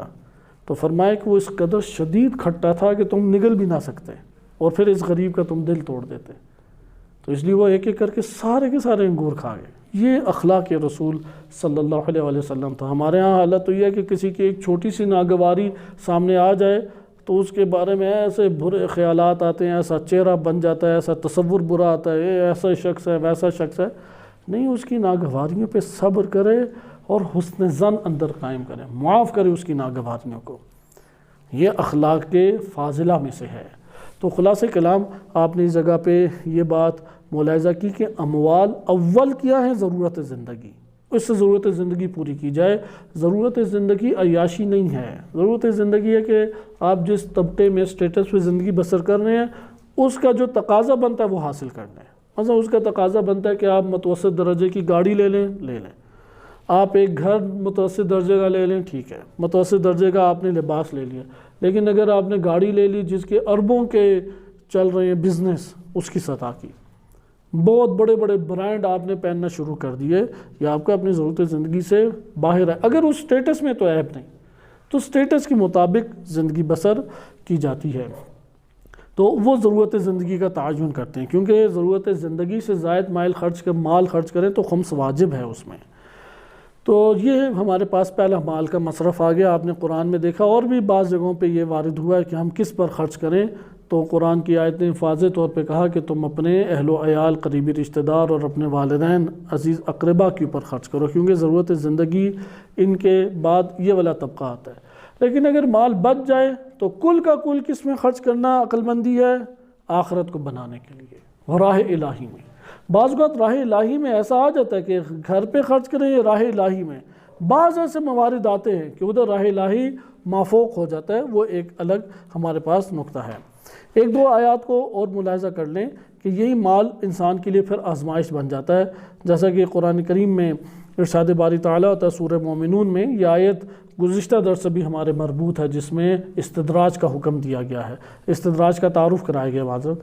اَيَحْسَبُونَ أَنَّمَا نُمِدُّهُم مِّنْ أَمْوَالٍ وَبَنِينَ، کیا یہ گمان کرتے ہیں، یہ سوچتے ہیں کہ ہم نے خوب انہیں مال اور بچے دیے ہوئے ہیں، مال اور بچوں کے خوب ان کے پاس کثرت سے ان کو ہم نے پھیلا کے رکھ دیے ہیں۔ نُصَارِعُ لَهُمْ فِي الْخَيْرَاتِ، تو اس لیے کہ ہم تیزی سے انہیں نیکیاں دے رہے ہیں، وہ یہ دیکھتے جا رہے ہیں کیونکہ مال پہ مال آ رہا ہے، بچے بھی صحت مند، تندرست اور تازہ ہیں، اور خیرات اور مال بھی خوب آ رہے ہیں، بل لا یشعرون، انہیں پتہ بھی نہیں لگے گا اور ہم انہیں کھینچ لیں گے۔ یہ اس شرط کے ساتھ ہے کہ گناہوں میں خرچ کر رہے ہوں۔ اسی طریقے سے قرآن میں ارشاد ہوتا ہے وَلَا تُعْجِبْكَ أَمْوَالُهُمْ وَلَا أَوْلَادُهُمْ إِنَّمَا يُرِيدُ اللَّهُ لِيُعَذِّبَهُمْ بِهَا فِي الْحَيَاةِ الدُّنْيَا۔ حضرت صلی اللہ علیہ وسلم کو خطاب حقیقت میں اللہ تعالی ہمیں ہدایت فرما رہا ہے، ان کفار کی اموال اور کثرت اولاد آپ کو متاثر نہ کر کے رکھ دیں۔ اللہ نے فقط اور فقط اس لیے کثیر اموال اور اولاد انہیں دیے ہیں تاکہ ان کے ذریعے سے دنیاوی زندگی میں اللہ عذاب میں مبتلا کریں۔ یہ بھی عذاب استدراج سے متعلق آیت ہے۔ یا اسی طریقے سے قرآن کریم میں ان الذین کفروا لن تغنی عنہم اموالہم ولا اولادہم من اللہ شیئا، کہ جو کفر کرنے والے ہیں افراد، ان کے اموال اور ان کی اولاد اللہ کی جانب سے جب پکڑ آئے گی تو کوئی بھی چیز انہیں مستغنی نہیں کر سکتی۔ قرآن کی اس طرح سے آیات ہیں، جم کے حوالے سے ایک دو واقعات ہیں، ان واقعات کی تفصیل کی ہمارے پاس گنجائش نہیں ہے۔ ایک واقعہ قرآن نے ذکر کیا ہے سورۃ اللیل میں، کہ ایک شخص تھا نبی صلی اللہ علیہ وسلم نے کے دور میں، صحابی رسول، ان کے گھرانے کے پاس سے ایک شخص کا گزر ہوتا تھا اور باغ پھر اس دیوار کے ساتھ تھا، تو وہ کوئی بتائے بغیر چلا جاتا اور وہ کہتے تھے کہ میرے گھر میں محارم ہے، آپ کھٹکھٹا کے جائیں، اور اس طریقے سے۔ یا اس طرح سے بھی ایک واقعہ اس کے ضمن وارد ہوا ہے کہ وہ کھجور کی جو چھال ہے وہ جھکی ہوئی تھی اور دوسرے گھر میں چند کھجوریں تھی، اس کے بچے توڑ لیے تو یہ بڑا شور مچاتا تھا۔ خلاصہ کلام کہ نبی صلی اللہ علیہ وسلم نے اسے پہلے یہ کہا کہ اپنا درخت بیچ دو۔ اس نے کہا کہ اچھا بیچ دوں، پھر کہا کہ جنت میں تمہیں باغ ملیں گے۔ اس نے کہا نہیں اسی دنیا کے چاہیے مجھے باغ، یہ درخت نہیں بیچنا۔ پھر ڈبل قیمت لگائی، اس سے اوپر، یہاں تک کہ کئی گنا بڑھ کر قیمت لگائی، اور ایک صحابی دوسرے تھے، انہوں نے جنت کی اساس پہ کہ اللہ تعالیٰ مجھے جنت دے گا، وہ بھاری قیمت دے کے باغ خرید لیا، یا وہ درخت یا چھوٹے سے زمین کا ٹکڑا خرید لیا، اور یہ شخص محروم رہا۔ اس کے اوپر سورۃ اللیل کی فمن آتا واتقى وفلہ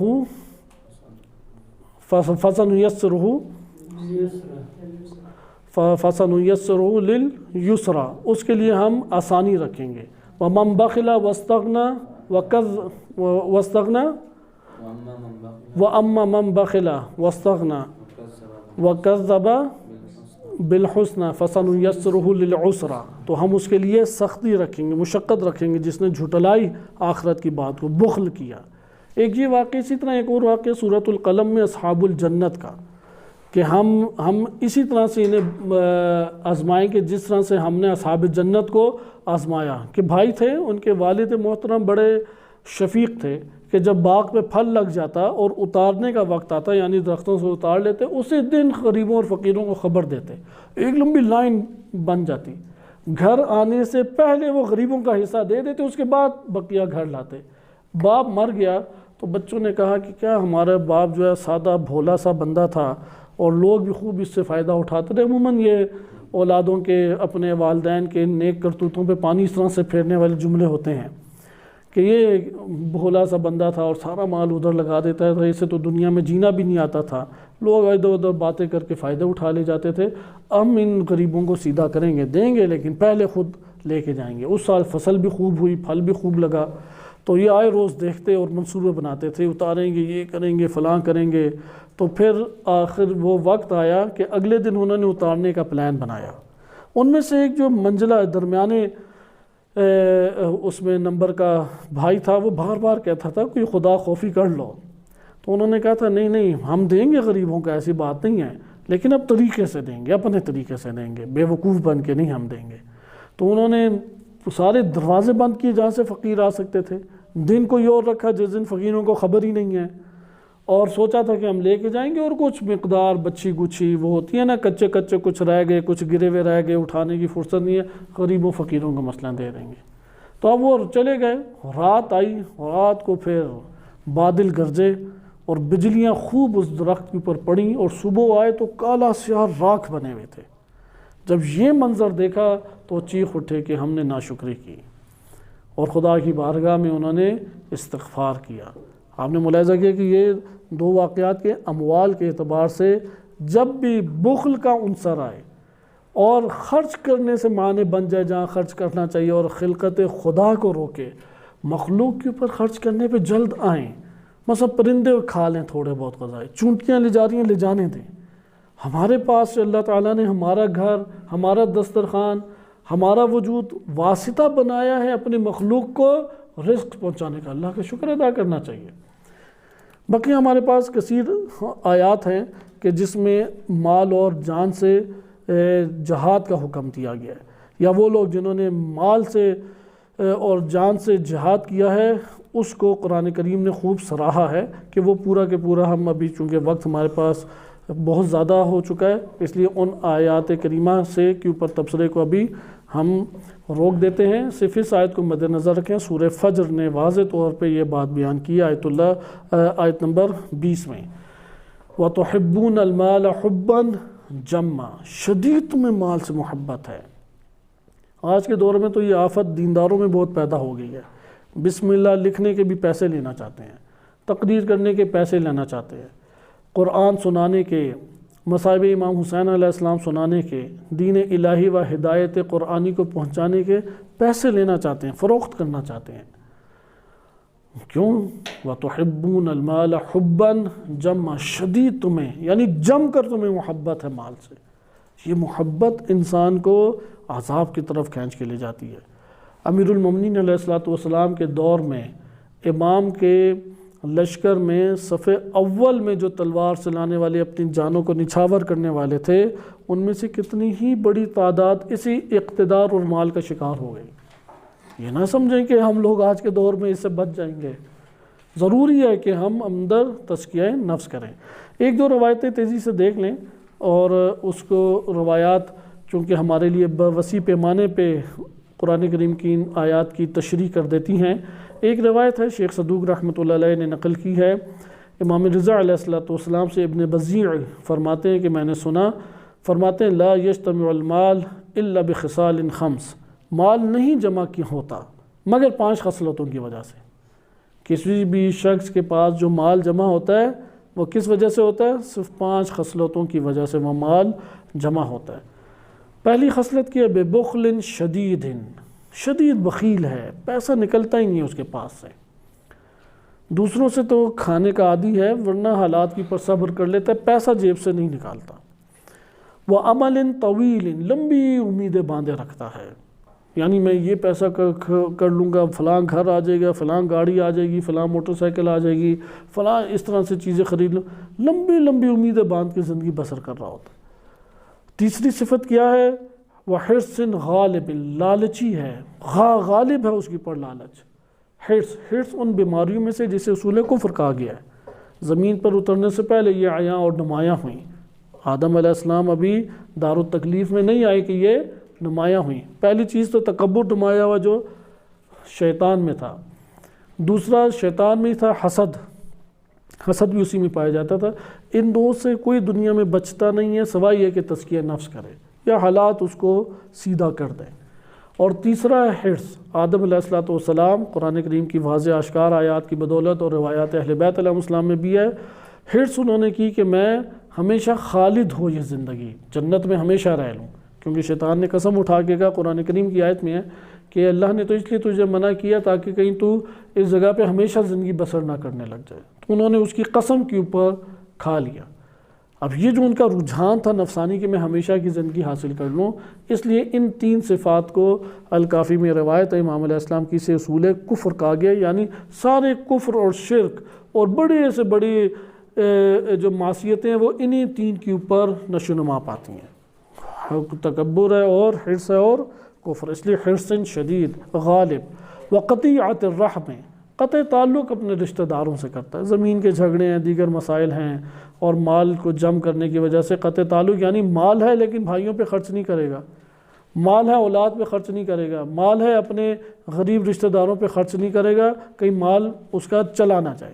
اور آخری ہے ایثار الدنیا علی الآخرہ، دنیا کو ترجیح دیتا ہے آخرت پہ، آخرت نہیں لینا چاہتا، کہتا ہے دنیا ٹھیک ہے آخرت دیکھی جائے گی، آخرت کو اس نے اسی پہ رکھا ہوا ہے۔ اسی طرح سے امام باقر علیہ السلام سے ایک روایت ہے جس کو علامہ مجلسی رحمۃ اللہ علیہ نے بھی بحار میں نقل کیا ہے، غالباً شیخ طوسی نے اسے نقل کیا ہے۔ امام باقر علیہ السلام اس روایت میں فرماتے ہیں کہ ان سے سوال پوچھا گیا درہم اور دیناروں کے بارے میں، اور لوگ جو اس کے پیچھے پڑے رہتے ہیں، تو امام نے سب سے پہلی بات یہ کی کہ دیکھو یہ جو اللہ تعالیٰ نے درہم اور دینار تمہیں عطا کیے ہیں، یہ انسان کے لیے اللہ نے ان کو اپنی مخلوق کے لیے جائز قرار دیا ہے، جسے اللہ نے اپنے مخلوق کے لیے جائز قرار دیا ہے۔ پھر بتایا کہ اس کے ذریعے کیوں جائز قرار دیا ہے، تاکہ اللہ انہی اموال کے ذریعے سے اپنے بندوں کے امور اور ان کی ضروریات زندگی کو پورا کرے۔ پس جس کو ان درہم و دینار میں سے کثیر عطا ہو، زیادہ دیا جائے، اور وہ اس میں اللہ کے حق کو عطا کرے، تو یہ وہی شخص ہے، مثلا زکوٰۃ کو، خمس کو، دیگر صدقات کو اللہ کی راہ میں جو اور اموال ہیں اس نے عطا کیا، تو یہ شخص وہ ہے کہ جس کے اموال پاک ہیں، خالص ہیں اس کے لیے، یعنی جنت ہے اس کے لیے۔ لیکن ایک وہ شخص ہے جسے کثیر اللہ نے مال عطا کیے، لیکن اس نے کیا کیا؟ اس نے اللہ کا حق ادا نہیں کیا، اسے جم کر کے رکھا، محفوظ کر کے رکھا۔ تو امام فرماتے ہیں یہ وہی شخص ہے جسے قرآن کریم میں جو آیت آئی ہے یہ اسی شخص کو وعید کے طور پر ہے کہ اس دن جب اس سونا چاندی کو جہنم کی آگ میں ڈالا جائے گا، یعنی یہ جو اس نے جمع کیے نا، ڈالر ہیں، پاؤنڈ ہیں، تومان ہیں، روپے ہیں یا دیگر ذخیرہ کر کے رکھا ہے، اللہ پہلے کیا کرے گا؟ آگ میں ڈالے گا۔ آگ میں ڈال کے پھر یہ ایسی چیز بن جائے گی جو صحیح ایک قسم کی یعنی داغی ہوئی چیز ہوگی، گرم داغی ہوئی ٹھوس چیز ہوگی، پھر اس شخص کی پیشانیوں میں، پہلوؤں میں اور پشتوں پہ لگایا جائے گا، اور اس طرح سے اس کو عذاب دیا جائے گا، اور پھر یہ کہا جائے گا دیکھ لو یہ ہے وہ جو تو نے جمع کر کے رکھا تھا، یہ وہ مال ہے جو تو نے جمع کر کے رکھا تھا، اب چکھو اس کا مزہ، اس سے تمہیں جو ذائقہ مل رہا ہے یہ وہی تمہارے جمع کرنے کا نتیجہ ہے۔ ایک بڑی خوبصورت روایت ہے، اور اسی روایت کے اوپر ہم آج کی اپنے اس گفتگو کا اختتام کرتے ہیں کہ اگر کل فرصت ملی تو اس کا اگلا حصہ آپ کی خدمت میں بیان کیا جائے گا کہ راہ الہی میں مال خرچ کر کے کیسے ہم آگے آخرت و آباد کر سکتے ہیں، وإلا اگلے گمان پر منتقل ہوں گے۔ لیکن اس روایت، آخری روایت کو ذہن نشین کرتے بھی جائیں۔ شیخ صدوق رحمۃ اللہ علیہ نے کتاب الخصال میں اسے نقل کیا ہے، فرماتے ہیں الفتن ثلاث، امیر المومنین علیہ الصلوۃ والسلام فرماتے ہیں فتنے تین ہیں، تین قسم کے فتنے ہیں۔ حب النساء، عورتوں سے محبت۔ حب النساء دو طرح سے وارد ہوا ہے، ایک ہے انبیاء علیہ السلام کے لیے کمال، انبیاء علیہ السلام کو بھی حب النساء تھی، ادھر حب النساء سے حب الزوجات ہے، یعنی اپنی ماں بہن بیٹی سے محبت۔ لیکن یہاں پہ جو حب النساء یا قرآن میں ہے وہ ہے عورتوں کی طرف رغبت، شدید رغبت، انسان کی محرم نامحرم عورتوں کی طرف رغبت۔ پھر امام فرماتے ہیں ہوا سیف الشیطان، یہ شیطان کی تلوار ہے، یعنی شیطان کی جو شمشیر ہے جسے وہ گلے کاٹ کے رکھ دیتا ہے اگلوں کے، وہ کیا ان کے دلوں میں شدید خواتین کی محبت ڈال دیتا ہے، وہ پھر خواتین کے پیچھے ہی مارے مارے پھرتے ہیں اور اس طرح سے ایمان کا کلا کما کر بیٹھتے ہیں۔ دوسرا وشرب الخمر، شراب ہے، وہو فخ الشیطان، یہ شیطان کے بچھایا ہوا جال ہے۔ تیسرا وحب الدینار والدرہم، درہم و دینار، اس دور میں دینار سونے کا ہوتا تھا اور درہم چاندی کا۔ آج کے دور میں آپ دینار کہہ دیں ڈالر کو اور درہم کہہ لیں یورو کو، بعض اوقات اوپر نیچے ہو جاتا ہے تو تب تبدیل کر دیں، صحیح ہے، یورو اور ڈالر کی محبت۔ وہو سہم الشیطان، یہ شیطان کے تیر ہیں، چلاتے ہیں نا تیر، کہ جیسے بعض میزائل بھی بنے ہوئے ہیں وہ بندے کا پیچھا کرتے ہیں، لگ کے ہی رہتے ہیں، جہاں پہ بندہ ہے وہاں پہ وہ چپ کے اوپر جا کے، کیونکہ چپ اندر موجود ہے۔ شیطان دو طرح کے ذہن نشین رکھیں روایات کے مطابق، ایک شیطان ہے کہ جو باہر ہے ہمارے نفس سے، ایک شیطان ہے جو ہمارے خمیر کے اندر موجود ہے، وہ جب خمیر گوندا گیا تھا جس سے انسان بنا ہے، اسی میں ایک خمیر کا عنصر کیا ہے شیطنت، اسی سے خیال آتا ہے ہمیں، اسی کی وجہ سے ہم خیالی دنیا میں چلے جاتے ہیں، وہی پھر یہ سگنل کو کیچ کرتا ہے۔ جیسے موبائل میں ایک ہونی چاہیے نا ایسی چیز کہ جو سگنل کو کیچ کرے، تو اگر شیطان سگنل پھینک رہا ہے تو ہمارے اندر کوئی چپ ہونی چاہیے یا نہیں، اس چپ کا نام ہے اندرونی شیطان، وہ اس کے ساتھ منسلک ہو جائے تو پھر یہ چیزوں پہ غالب آنے لگ جاتا ہے۔ لہٰذا سہم الشیطان ہے، وہ تیر جو شیطان چلاتا ہے ادھر لینے والا ہے اسے، کہ دیکھو آ کے مجھ سے ٹچ ہو۔ پھر امام آگے فرماتے ہیں فمن احب النساء، جس شخص نے خواتین سے محبتیں شروع کر دیں، عشق و معشوقیوں میں پڑ گیا، ان سے رغبتیں شروع کر دیں، لم ينتفع بعیشہ، اس کی زندگی اسے کوئی فائدہ نہیں دے گی۔ ومن احب الاشربہ، جس نے ان حرام مشروبات سے محبت شروع کر دی، حرمت علیہ الجنت، جنت اس پر حرام ہے، جنت حرام ہے اس پر۔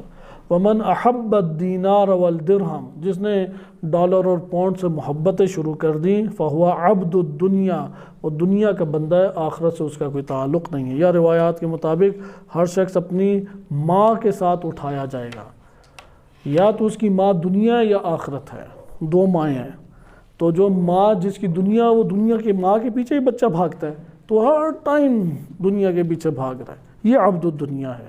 اور ایک وہ شخص ہے کہ جو آخرت جس کی ماں ہے، وہ اس دنیا کی ہر نعمت کو آخرت کے آباد کرنے کے لیے ذریعہ بناتے ہوئے خرچ کرے گا۔ صلی اللہ علیہ سیدنا محمد وآلہ الطاہرین۔